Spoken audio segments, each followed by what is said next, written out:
Hello, team. This is Jay Johnson here, and I wanted to kind of share some information about getting customers.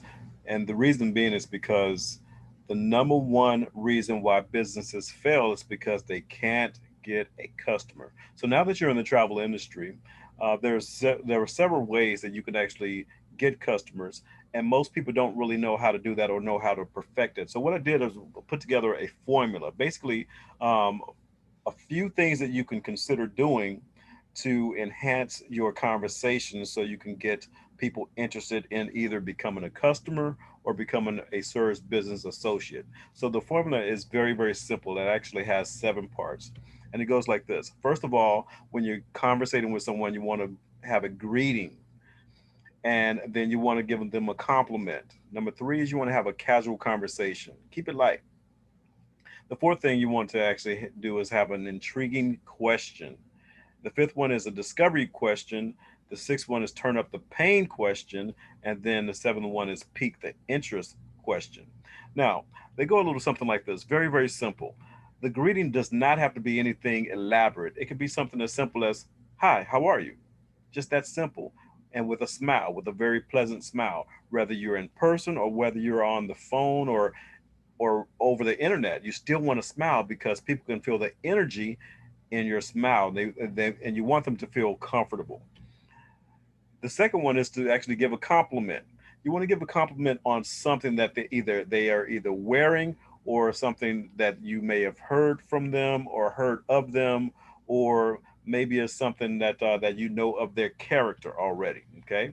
Oh, it could say saying something like, "Oh yeah, that's a nice dress. I should get my wife something like that." Guys, and the reason why I say that is because, guys, if you want to compliment a woman, you might want to actually make sure that she know that you actually have someone in your life. Even if you don't, even if you're single, just say, "I might want to get my girlfriend something like that." And ladies, the same way. That way, it can actually shut down the ideas that they may have for you approaching them and giving them a compliment. And the reason why we have to do that nowadays is because there's so much what is that called, sexual harassment going on in the world. We have to let them know that we're actually talking from a position of business and not necessarily a position of interest. Okay, so give them a sincere compliment though. "Hey, that's a nice dress you're wearing. I should get my wife something like that." Or, "That's a nice watch you have on. I should get my husband something like that." Okay, so give them a sincere compliment. And then you want to start a casual conversation. And the casual conversation could be something to extend that conversation about what you just complimented, or it could be something about, if whether they've been there for a while or been in the area for a while, or whatever. So it can be something like something that can boost their ego, so to speak. "You look like," and blown up positive, something positive, blown up something positive. Like, "You look like, for example, you just got back from a vacation," knowing that they haven't been on a vacation, and they would say, "Well, I wish I would be on a vacation," or something like that. Or and if they're saying something like, "I wish I would be on a vacation," that only means that they haven't had one in a long time. So now you can actually dig a little bit deeper within your next section of questions. Or if this is a business thing, you can say something like, "You look like you are a business owner. What business do you own?" And most of the time, people are going to be like, "No, I wish I did own a business," that type of thing. Okay. So you're setting them up. Basically, your whole goal is to set up the conversation, to send the conversation in the direction that you want it to go to. So the next one is intriguing question. You always want to ask questions because questions is how you get people to actually, is how you sell. It's selling through questions. Okay. So this intriguing question is going to be something that you sincerely want to know about them, so they can start opening up. And when you ask them a sincere question, an intriguing question, the walls start to fall and they start to give you all types of information about themselves that you can turn around and use in your invitation.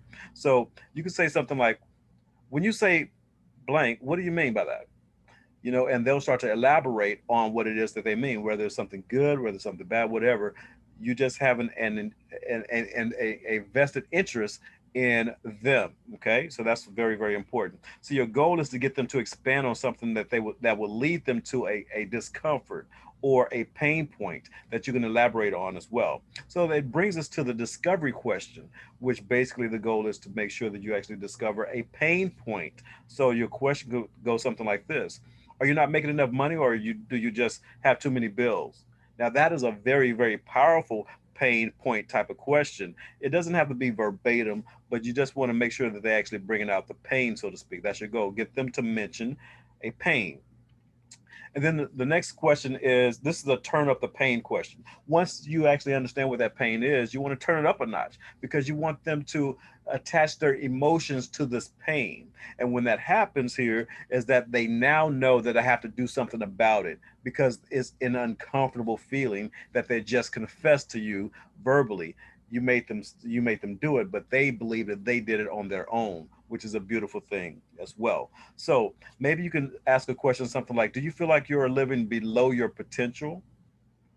That is a very, very powerful question. And you know what? Some people may feel very uncomfortable when you ask that type of question, but it's a question that's going to turn up the pain, so to speak, based on the last conversation that they just had. So, again, this whole goal for this particular question is to turn up the pain a little bit so they can actually attach their emotions to it, so they can find out, hey, I got to do something about it right now. And then this next question is the peak interest question.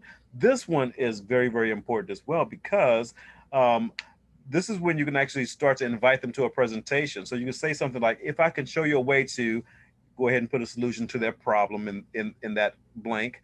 So you can then go ahead and customize some benefits, maybe one or two benefits, which you take a few minutes out of your time to take a look at something. So if they were saying, well, hey, listen, I wish I had a business, or I wish I had a lot more money, but businesses cost money and all that type of stuff. So it's like, well, you can actually tailor this particular question to fit whatever it is that they are lacking. For example, to be like this: if I could show you a way to start your own business part time, so you don't have to give up your full time job, so would you take a few minutes out of your time so you can take a look at something? So remember, it's a solution, then a benefit, then ask them, would you mind if I mean, would you take a few minutes out of your time to take a look at something? So again, the whole goal for this one is to invite them to a presentation. When they say yes, like great, well, this coming Thursday or this coming Wednesday or whatever that date and time is, now you can actually invite them to a presentation. And because they want something out of it, that's why they'll actually show up. But you definitely want to ask them one more question, and that is, are you the decision maker in your house? If so, or do you share that responsibility with someone else?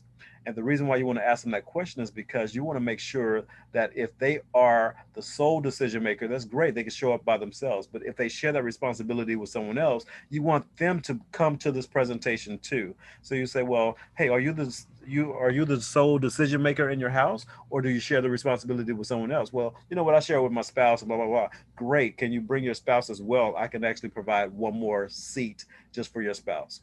Okay. So that would be a great segue to get them to really start opening up to your conversation. That would be a proper invitation as well. So the more you invite people, the more people that's going to actually see the presentation, whether it's they want to actually get involved in on the SBA side, or they want to get involved on the travel side. We want to make sure that we're actually having these type of conversations. Imagine, if you will, that you had 10 conversations per day. 10 of these conversations per day. You're basically inviting 10 people per day for 5 days. That's 50 people that you're invited to a presentation. What if all 50 got onto a presentation, and possibly maybe 10 or 5 to 10 actually join your group? What would that number do to your income? If five more people join your group, would you bonus? If five people join your group, would you get a promotion? And what if you did this every single week? Now you can start to see that you can start earning some $1,000 bonuses and moving your business forward, and eventually firing your boss. So that's going to be the training. I hope you got some value out of it, and go ahead and share this information with your business partners that are in our organization as well. Go, go, go, which means go be it, go do it so you can go have it. God bless. And we'll see you on the next training.